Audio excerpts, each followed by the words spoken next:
So when we look at building an income plan, one of the things we focus on the most, and the questions we get asked the most by most folks, I would think, at least I do, is around Social Security maximization. When should I take it? Why should I take it at that time? What are some benefits of delaying it? What are some benefits of taking it early? So I don't know if you could speak to that, if you guys deal with that at all too, but I think it's a huge part of it. When you're looking at a plan, you start with your income and then build from there. Yeah. So the first question we usually get is when to take Social Security. And unfortunately, there's no right answer, right? Mm-hmm. But I always say that the wrong answer could possibly leave tens, if not hundreds of thousands of dollars in potential income on the table.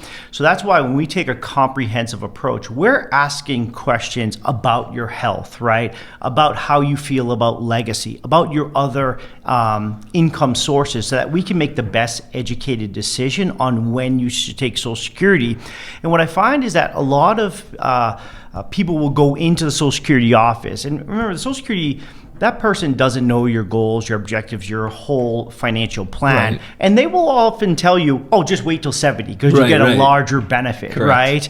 And they don't know that this person plans on retiring at 62, and how are they going to fill that, void for 8 years? Or maybe they're not in the greatest of health. And as we know, Social Security kind of dies with you. So, you got to get a personalized approach to how to take Social Security. You can't just say, everyone should wait till 70 because it's a bigger number. Well, sorry. So let's unpack that then. So what are the factors? And let's sort of take them one by one. And what should people consider when deciding when to take Social Security? Yeah, great question. So you have to remember, Social Security isn't this free money that you get. You pay into the system, okay? And you pay a lot of money into the system.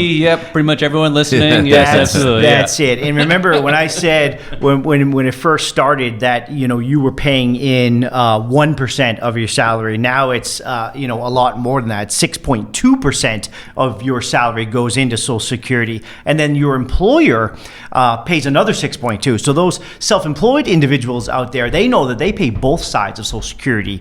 So you can see that the funding has gotten a lot more because so many more people are on there. So factors that you have to weigh when looking at when to take it. Obviously, age is a huge element of when you should take it. You can take Social Security as early as age 62, or you can delay it all the way to 70. And Social Security does incentivize you by giving you a raise every year, okay? And I'm not talking about the cost of living raise. I'm talking you'll get more of your money depending on when you take it. So you first want to look at your age and determine when you want to take it. The second factor is if you're working, okay? So everyone here listening to this should know what Social Security deems their full retirement age, okay? And full retirement age, a lot of people think it's 65, that's tied to Medicare, and it's not, okay? It's actually determined by the year you were born. And so to put it in perspective, anyone born before 1954, it is 66 years of age, okay? And then from 1954 to 1960, you add 2 months to 66, okay? And then from anyone born 1960 or beyond, it's 67. Mm-hmm. And again, that's what Social Security calls your full retirement age. And basically what that means is you get 100% of your benefit at that time, okay? Now, again, you can take Social Security earlier than your full retirement age, but you're limited to how much income you can make, all right? Yeah. And when we say income, we're not talking about IRA distributions or rental property. It's earned wages, W-2 wages or self-employed wages. And I think next year, the Social Security office has set about $23,000 as the limit that you can make.